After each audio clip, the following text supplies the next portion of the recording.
Now, when I watched the documentary, it opens up in what I would call, and that was my concern, is that it opens up in that esoteric, mystical kind of thing, but then you finally get to the meat and potatoes of it. Not finally, but you get into it within a couple of minutes, which I'm glad you do, because I think otherwise people would tend to think it's all mystical and doesn't apply to daily lives of people, and yet in fact it does. Yes. And you can be from all walks of life, and I think that's the important message of the documentary. Yes.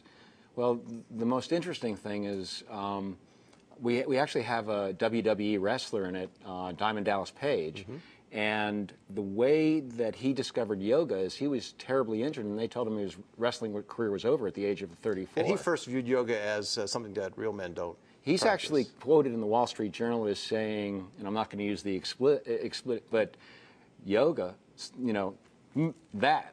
And he wouldn't even consider it until he became injured. It was because of his wife, who was doing some yoga, that suggested this might be a way for him to heal. And he went on, he had not won any gold belts, and he now has 3 gold belts. All of this happened after he healed his injury practicing yoga. And now he goes to Iraq. He'll be leaving for his 4th trip to teach soldiers yoga.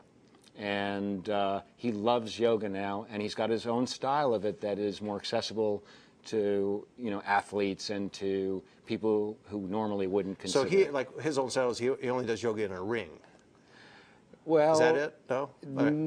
Only suggesting it. Probably not. More like when he's with soldiers and he's doing yoga, Warrior 1 becomes Road Warrior #1, you know? It's like he gives it a, you know, a theatricality and a accessibility to, I guess, people who are more used to going to the gym and, you know, pumping iron and doing things like that. What's good about that I think what's good about yoga is that you can have a sense of humor about it, because it provides the benefits in so many ways that you could take it seriously, but at the same time you could have a sense of humor about it. Well, when you get to the understanding that yoga is everything, and that really the only choice that most of us have is how we're going to take something in. How are we going to consider something that's happened? Very rarely do we actually have the ability to change the unfolding of things. So everything becomes pretty funny when you realize that you can take it in something's funny, or you can get all, you know, upset inside about the same exact thing. Now, have you thought about, it's called YYoga, the Yes. movie, and have you thought about making it into a musical and then bringing it to Las Vegas? You know, I would have never thought that until they did the same with Young Frankenstein and with Dracula and with all of these other subjects. But yeah, that would be a lot of fun to do. I think absolutely. I think it would work out very well for you. Well, the funny thing that's really not in the documentary, but that I discovered during the process of making this, is all of these, you know, very, very intense yogis all have a very human side, and we all slide back and forth between this conscious state and a state of just being human. Exactly. Sure. So, so it's fun to see these people, you know, as I've captured them in their explanation of how they're living their lives, and then spending time with them in their lives. And when things happen, and sometimes it's a move back to center rather than them always being in the center. What was the reason for the number of years it took to shoot this, or to complete it, I should say? Yeah. Well, I thought it was done a few times, actually, and that was my ego, and I realized with the people around me and suggestions that it really wasn't, you know, finished and complete. And given the idea that what I discovered in the journey myself was that I want to be a peaceful warrior. I don't want to just let life roll over me. I want to, whether, you know, in the same way that Gandhi took India back from the British by having everyone go down and get their own salt, simple little thing, I realized that we all have the power to really live whatever we are. And for me, the choice is to be a peaceful warrior, to know that I will stand up for something that I see that I don't agree with or feel it's right, as well as the other side of it, I will do good whenever it strikes me that there's good that I can do. And I believe, and that I think comes back to the whole idea of being in service rather than in consumption, to gain a sense of well-being, happiness, and why I'm here on this earth.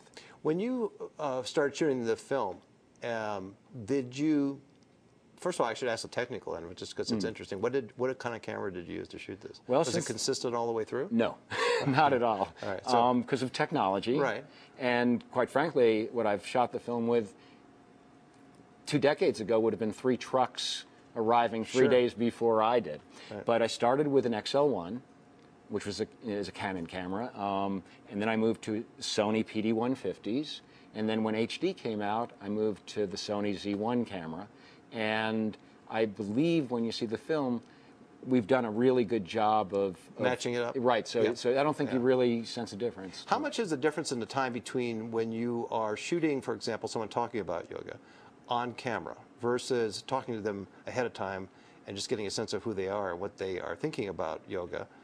Is it a 50-50 situation, or is it more 90% talking about it with them ahead of time and then just 10% shooting them? None of the above. I can't believe that no one's ever answered my question that way. None of the above. Let me add a third category, or is it just it evolved? Well, the process. I want to come across as like I know what the answer is, so I'm coming up with different forms of the question. Well, so. I didn't know what the answer was when I started doing this, so it's kind of unfolded for me too. How did it work? Well, first off, I didn't set out to make a film, and I really had my arm twisted because I was working as a filmmaker. I was making a good living those Emmys and making a good living. Yeah. And so this kind of derailed that, so I started to work. Wait a minute, let's go back to the twisting of the arms. Just one moment, please. Yes. Who was twisting your arm? 2 of my yoga teachers. Okay. Because they knew of your talents and they thought this would be a good idea too. Yes, exactly. Okay. All right. And so, well, the funny thing was it wasn't a movie when we began shooting. They just said, you need to shoot some of this stuff. So I filmed some of it. Right. And then after I had like 15 hours of material, of classes and, just friends doing yoga, I thought, filmmaker, I really should interview somebody. So I asked them who, it wasn't like I'm going to interview these teachers. It's like, who should I interview? And their guru is the person, Brian Kest, who they suggested that I interview. And I interviewed him for 45 minutes after taking maybe a month's worth of his classes and seeing. So that's the process for me. Yeah, so the answer, was did I synchronize with a teacher, and did what they were saying resonate with me? And if so, then I would approach them and say, I'm making a movie. And so really my question had no meaning because it depended on the situation and it evolved. Exactly. It was organic. It was just a very organic process, and there was no formula or plan. That's why I didn't know the answer. I'm inorganic, so I didn't know the organic answer. How do you distribute the documentary? How is it distributed? Well, I've been approached by some major distributors, and it hasn't really felt right at this point in time in the life of the film. I've done my market testing screenings during when I would be tweaking the film were all done as fundraisers for different organizations. One was Yoga in Prison for Women, and so I got a market screening where I could see how an audience was reacting to the film because I couldn't afford to hire one of these market research companies. And essentially, some charity would get the benefit of it from the abundance, and I would know if I had to open something up or close something up or remove something because it wasn't working in this process. So now it's being screened all over the world at yoga studios because over the course of all this time with the YouTube clips, I've gotten emails from maybe 1,000 yoga studios all over the world saying we want more of this, and now that it's out, I sell more outside of the United States and outside of the Los Angeles, Santa Monica area than I do there. So that's why I wanted to have you on, because I knew you were up in Las Vegas for one of those functions. Yeah. But for more information, they can just go to YYogaMovie.com. Yes. And they can order a copy there or just get more information. They can order a copy there. They can also get a downloadable soundtrack or score from the movie, and there'll be a bunch of other stuff because I shot 300 hours of footage. Right. So as I go through it, there are some really neat things that weren't meant for the movie, but they do really have value on their own. Thanks for being on the show. Thank you so much. This was Appreciate awesome. It. Thank you. Namaste. Namaste. Arthur Klein, ladies and gentlemen, filmmaker extraordinaire and YYoga. And you can find out more on YYogaMovie.com. Next up, Bob Weitzman. He's an award-winning chili cook and author. This is Lunchtime with Ira. We'll be right back.